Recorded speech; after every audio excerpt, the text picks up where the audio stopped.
Hello guys, आप सबका बहुत बहुत स्वागत है। और आज का जो टॉपिक है वो बहुत ज्यादा इंपॉर्टेंट है।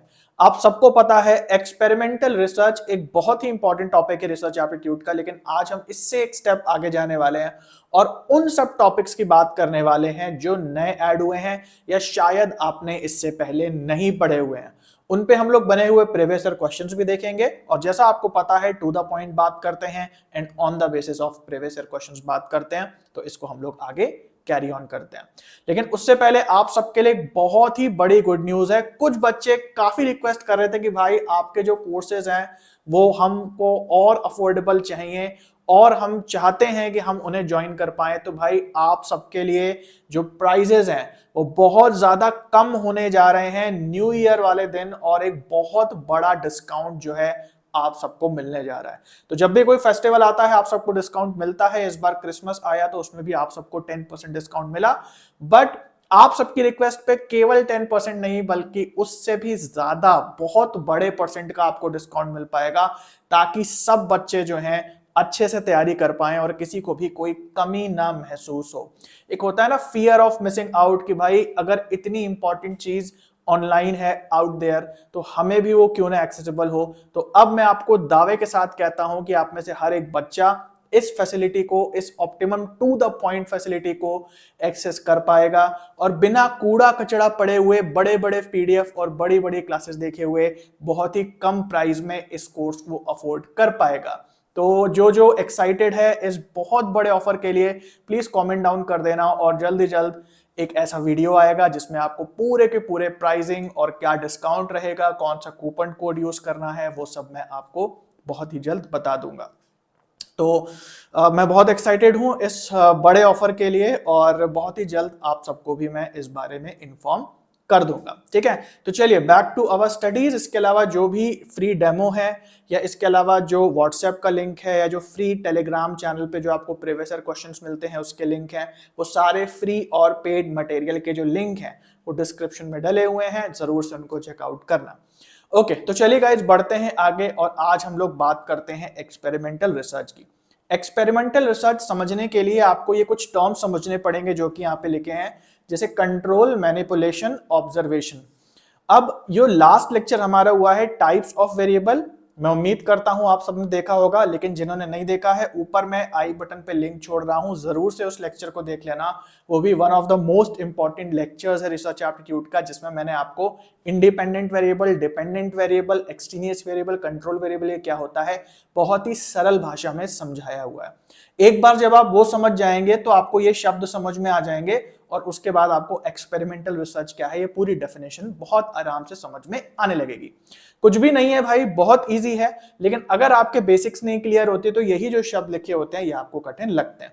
तो चलिए देखते हैं क्या यहाँ पे लिखा है। ये कह रहा है experimental research is a scientific study that involves testing a hypothesis through experimentation.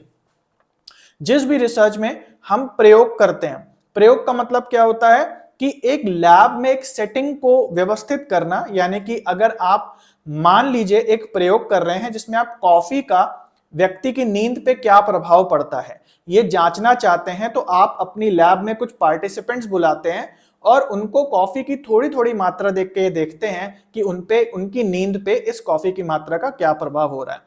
तो एक जब सेटिंग बनाना एक लैब के अंदर, एक प्रयोगशाला के अंदर, और उसमें जो आप काम करें उसमें जो चेंजेस आ रहे हैं उसको नोट करते जाना और उससे फिर निष्कर्ष निकालना, ये पूरा प्रयोग या एक्सपेरिमेंट कहलाता है।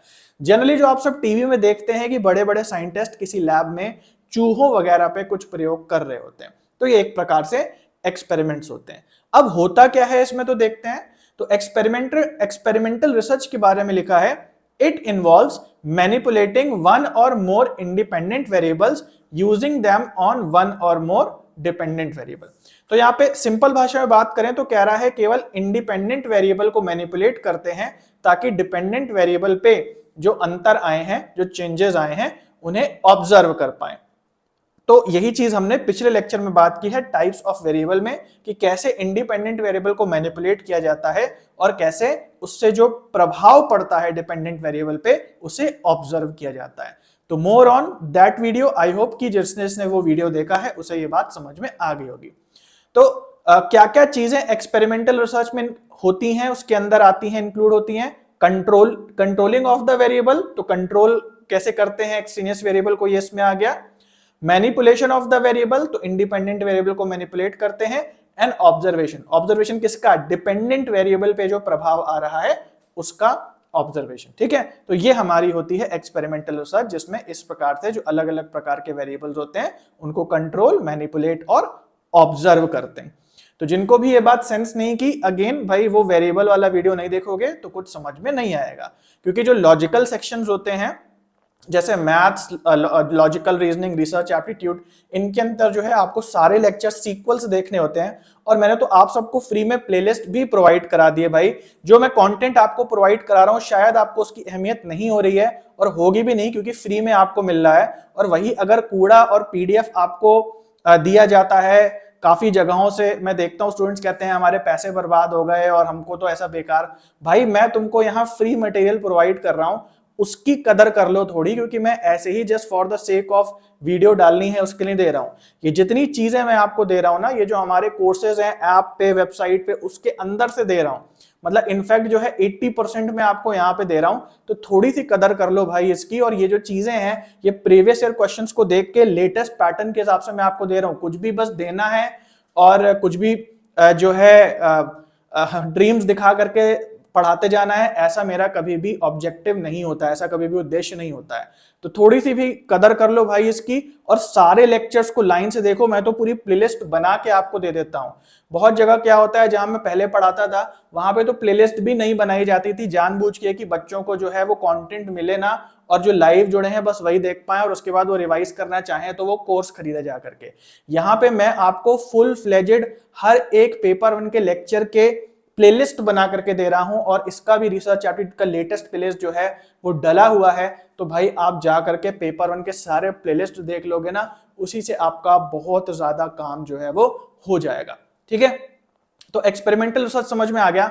लेकिन एक्सपेरिमेंटल रिसर्च का जो डिजाइन है वो 2 प्रकार का हो सकता है, जो शायद आपको ना पता हो।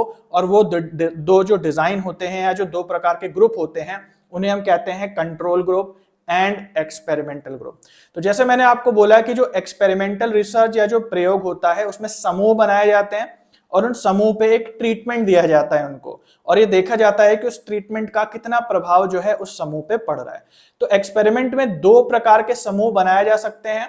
एक समूह होता है कंट्रोल ग्रुप, और दूसरा समूह जो होता है वो कहलाता है एक्सपेरिमेंटल ग्रुप। अब ये जो कंट्रोल ग्रुप होता है इसको हम कभी कभी प्लेसिबो ग्रुप भी कहते हैं। अब यहां कंफ्यूज मत होना कंट्रोल वेरिएबल और कंट्रोल ग्रुप से, ये दोनों अलग अलग चीजें हैं, है ना। तो कंट्रोल वेरिएबल हमने लास्ट लेक्चर में बात की थी, जिसको कंट्रोल करने की कोशिश करते हैं। या कंट्रोल ग्रुप या प्लेसिबो ग्रुप का यहाँ मतलब बिल्कुल अलग है, और इसका यहाँ ये मतलब है कि ऐसा ग्रुप जिसको कोई स्पेशल ट्रीटमेंट नहीं मिल रहा होता, लेकिन इस ग्रुप को भी नहीं पता होता इनको क्या मिल रहा होता है, प्लेसिबो यानी नकली ट्रीटमेंट मिल रहा होता है।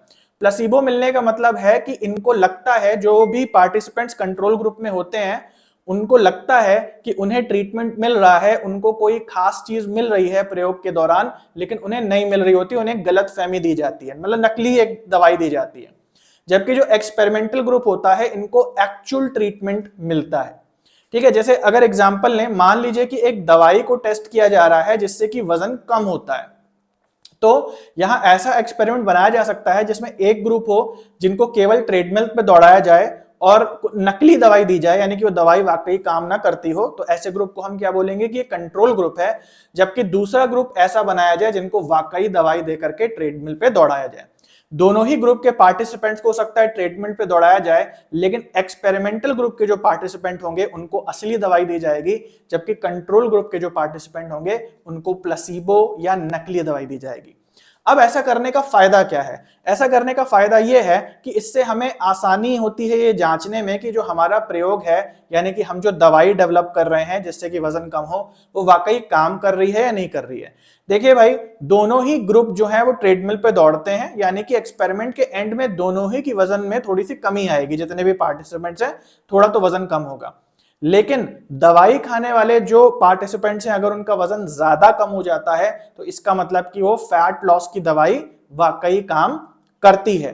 और अगर मान लो कि दोनों का ही वजन बराबर ही कमी हो रही है, तो इसका मतलब क्या कि ये दवाई काम नहीं करती है। तो एक एक्स्ट्रा ग्रुप हम लोग लेके चलते हैं जिसको कोई ट्रीटमेंट नहीं मिलता, और एक्सपेरिमेंट खत्म होने के एंड में हम इन दोनों ग्रुप की परफॉर्मेंस को कंपेयर करते हैं और देखते हैं कि भैया हमारी जो दवाई है वो वाकई काम कर रही है या नहीं कर रही है। अब यहां तो मैंने दवाई का एग्जांपल लिया, लेकिन ये बहुत दूसरी फील्ड्स में भी यूज हो सकता है। भाई अगर मान लो कि हम पेड़ पौधों पे कोई रिसर्च कर रहे हैं, उनका कोई फर्टिलाइजर बना रहे हैं, तब भी ये चीज हो सकती है कि दो पौधों को आप बराबर सूरज और पानी वगैरह दो, और एक में आप फर्टिलाइजर डालो, एक में आप ना डालो। तो हो सकता है फर्टिलाइजर वाले की ग्रोथ ज्यादा हो, तो हमें पता चल जाएगा कि कंट्रोल ग्रुप से एक्सपेरिमेंटल ग्रुप की जो ग्रोथ है वो ज्यादा हो रही है। तो ये एक मॉडल है, और ये जरूरी नहीं है कि हर एक्सपेरिमेंट में फॉलो होता हो, है ना।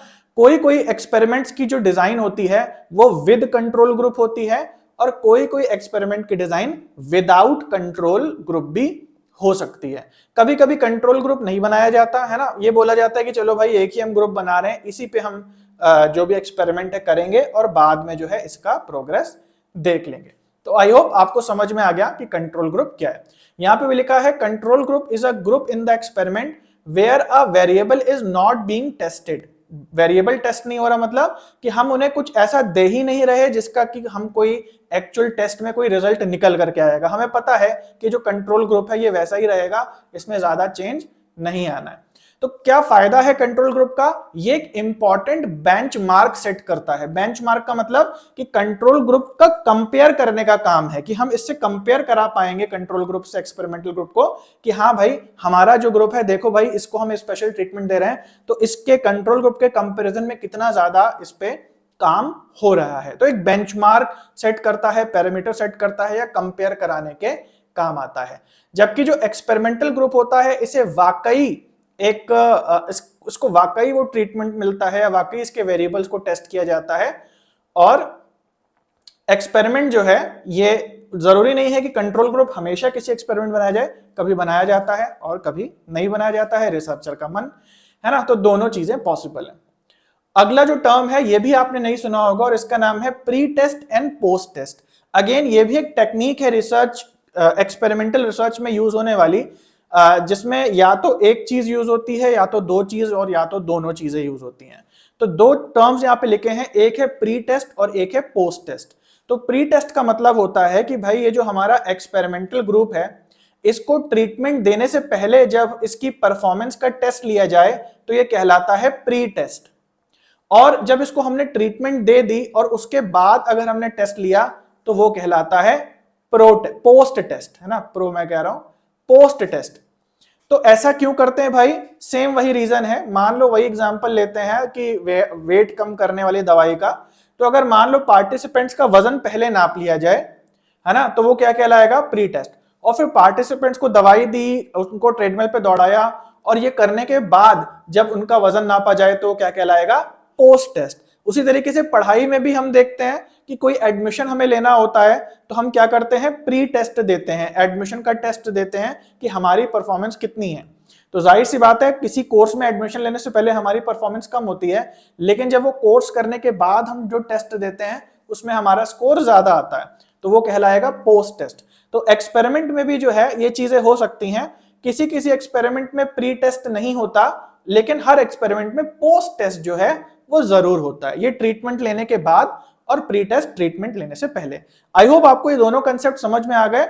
एक दो ग्रुप बनते हैं किसी भी एक्सपेरिमेंट में, प्लेसिबो ग्रुप और एक्सपेरिमेंटल ग्रुप। तो एक्सपेरिमेंटल ग्रुप बनना जरूरी होता है, इसके बिना आपका एक्सपेरिमेंट रन नहीं हो सकता। लेकिन जो प्लेसिबो ग्रुप है वो बन भी सकता है और नहीं भी बन सकता है, दोनों बातें हो सकती हैं, है ना, मैंडेटरी नहीं है।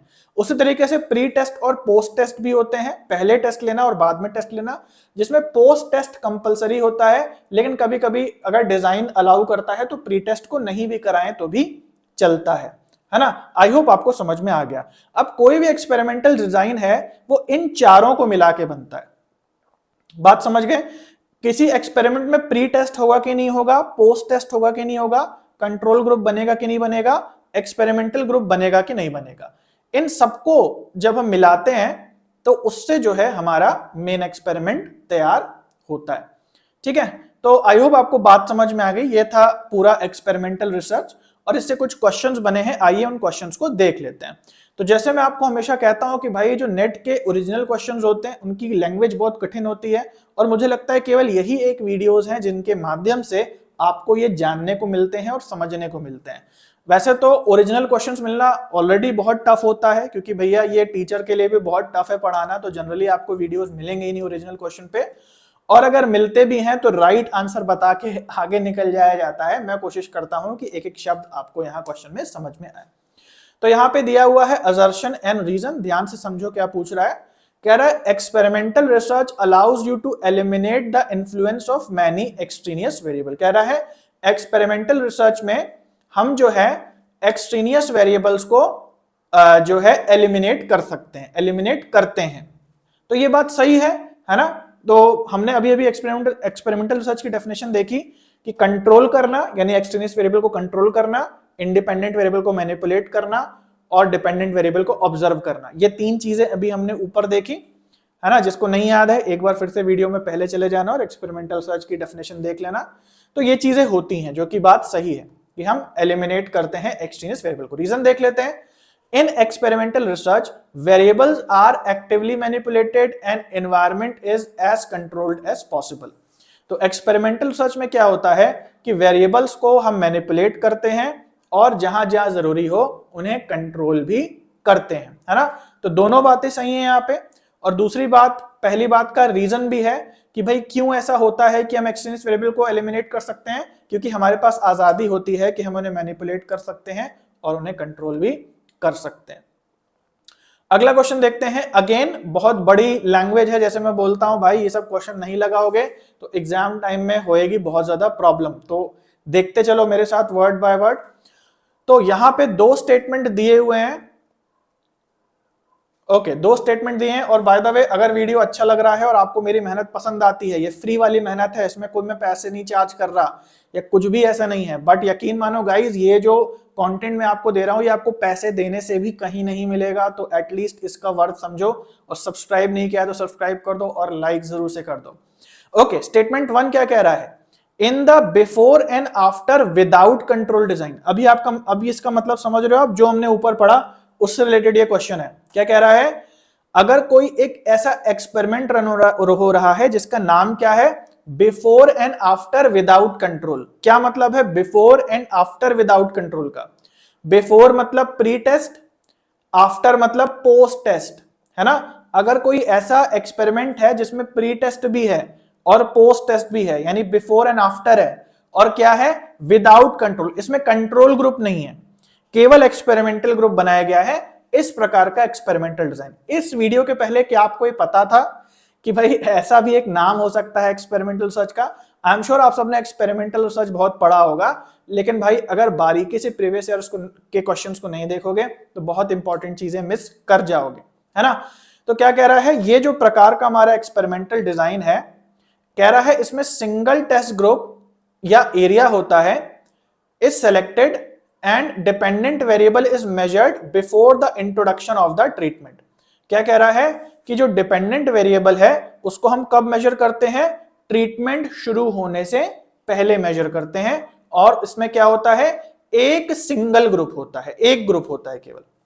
स्टेटमेंट 2 क्या कह रहा है, in before and after with control. मतलब ये कैसा एक्सपेरिमेंटल डिजाइन हुआ जिसमें प्री टेस्ट भी है, पोस्ट टेस्ट भी है और इसमें कंट्रोल ग्रुप है, यानी दो ग्रुप है, एक्सपेरिमेंटल ग्रुप भी है और कंट्रोल ग्रुप भी है, ये दोनों ग्रुप है। यहां पे 2 areas are selected but the dependent variable is not measured in both the areas। कह रहा है 2 areas are selected। 2 areas का मतलब दो ग्रुप बनाए जाते हैं, जो कि बात सही है, लेकिन क्या कह रहा है, but dependent variable is not measured in both the areas for identical time period before the treatment। क्या कह रहा है कि डिपेंडेंट वेरिएबल को हम मेजर नहीं करते हैं।